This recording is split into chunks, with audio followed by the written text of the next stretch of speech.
আসসালামু আলাইকুম প্রিয় অষ্টম শ্রেণীর শিক্ষার্থী, আশা করি তোমরা সকলে ভালো আছো।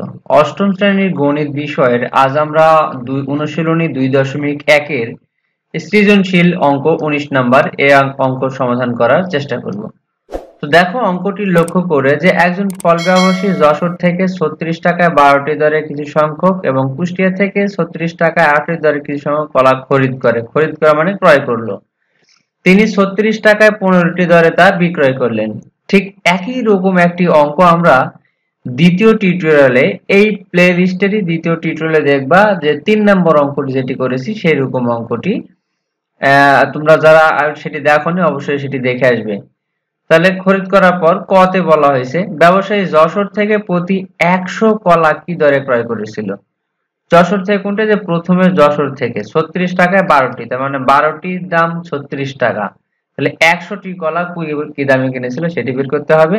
খ নম্বর, সবগুলো কলা বিক্রয় করলে শতকরা কত লাভ বা ক্ষতি হবে। অর্থাৎ এখানে যশোর এবং কুষ্টিয়া এই দুটো থেকে যতগুলা কলা ক্রয় করেছে তার এই দরে বিক্রি করলে লাভ হবে না ক্ষতি হবে সেটি বের করতে হবে।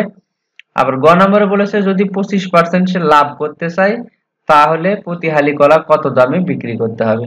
চলো এই অঙ্কটির সমাধান আমরা সরাসরি দেখি। তো দেখো, প্রথমে ক যে ব্যবসায়ী যশোর থেকে প্রতি 100 কলা কি দরে ক্রয় করেছিল সেটি। তাহলে 12টি কলা ক্রয় করেছে কত টাকায়, দেখো 12টি কলা ক্রয় করেছে 36 টাকায়।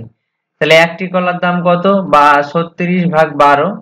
আবার 100টি কলার দাম কত, এখানে 12 কে 12, 3 বারাং 36, তাহলে পেলাম 3 গুণ 100 মানে 300 টাকা। তাহলে যশোর থেকে ফল ব্যবসায়ী প্রতিশো কলা 300 টাকা দরে ক্রয় করেছিলেন। এটি কয়ের উত্তর শেষ। ক্ষয় এখন কত লাভ না ক্ষতি হলো সেটি আমরা দেখব। দেখো, ক্ষতে মনে করি ফল ব্যবসায়ী যশোর ও কুষ্টিয়া থেকে 100টি করে কলা কিনেছিলেন। তাহলে ক হতে পারে 36 টাকায় 12টি দরে 100টি কলার দাম 300 টাকা। আবার 18টি কলার দাম 36 টাকা হলে একটি কলার দাম, আর 36/18 মানে 2 টাকা, আর 100টি কলার দাম তাহলে 2 গুণ 100। এখানে একবারে কেটেছি 18 কে 18, 18 দুগুণ 36, 2 এর সাথে 100 গুণ করলে হবে 200 টাকা। তাহলে 36 টাকা, এখানেও আবার 36 টাকায় 18টি দরে 100টি কলার দাম 200 টাকা। তাহলে মোট 100টি কলা, এখানে 100টি কলা, তাহলে 200টি কলার দাম হলো কত, এখানে 100 100 200 টি কলার দাম হলো, আগে আসছিল 300 পরে হয়েছে 200, তাহলে 3 আর 2 500 টাকা। তাহলে 15টি কলার বিক্রয় মূল্য যদি 36 টাকা হয়, 200টি কলার বিক্রয় মূল্য কত পেলাম 500 টাকা।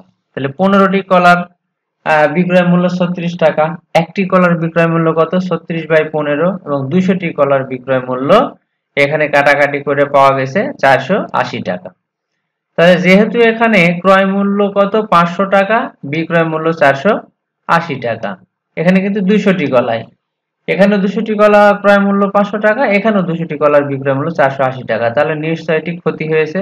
সুতরাং ক্ষতি 500 বিয়োগ 480, তাহলে কত টাকা ক্ষতি হলো, 20 টাকা ক্ষতি হলো। এখন বলেছে এই 500 টাকায় ক্ষতি হয় 20 টাকা, কত পার্সেন্ট ক্ষতি হলো সেটি বের করতে হবে। 500 টাকায় ক্ষতি হয় 20 টাকা, 1 টাকায় ক্ষতি হয় 20/500, 100 টাকায় ক্ষতি হয় 20 গুণ 100 ভাগ 500। তাহলে 1 2, এই 2 শূন্য কেটে দিলাম, 5 একে 5, 4 5 20, 4%, অর্থাৎ এখানে ক্ষতি হয়েছে কত, 4% ক্ষতি হয়েছে। এখন গ নাম্বারে যে অংশটুকু বলেছিল সেটিতে 25% লাভে বিক্রয় করলে কত টাকা বিক্রি করতে হবে। তাহলে ধরি কলাটি ক্রয় মূল্য 100 টাকা হলে 25% লাভে বিক্রয় মূল্য হবে 100 যোগ 25 সমান 125 টাকা। ক্রয় মূল্য 100 টাকা হলে বিক্রয় মূল্য 125 টাকা। ক্রয় মূল্য যদি 1 টাকা হয়, বিক্রয় মূল্য 125/100। ক্রয় মূল্য যদি 500 টাকা হয় তাহলে বিক্রয় মূল্য, এই যে এখানে 5 একে 5, তাহলে 5 পয়সে 625 টাকা। তাহলে 1 হালি সমান 4টি, তাহলে 200টি কলার দাম 625 টাকা। 200টি কেন, এই আগেও যে 100টি করে বের করেছিলাম, 200টি কলার দাম 625 টাকা, একটি কলার দাম 625 ভাগ 200, আবার 4টি কলার দাম 625 গুণ 4 ভাগ এখানে 200, কাটাকাটি করে এটি পাওয়া গেছে 12.5 টাকা। অর্থাৎ ব্যবসায়ী 25% লাভ করতে চাইলে প্রতি হালি কলা 12.5 টাকায় দরে বিক্রয় করতে হবে।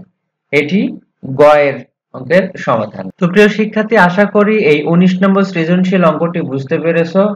তাহলে সামনের টিউটোরিয়ালে আমরা 20 নম্বর আরেকটি সৃজনশীল অঙ্ক রয়েছে সেটি করার সমাধান করার চেষ্টা করব। সেই পর্যন্ত সবাই ভালো থাকো, সুস্থ থাকো, আল্লাহ হাফেজ।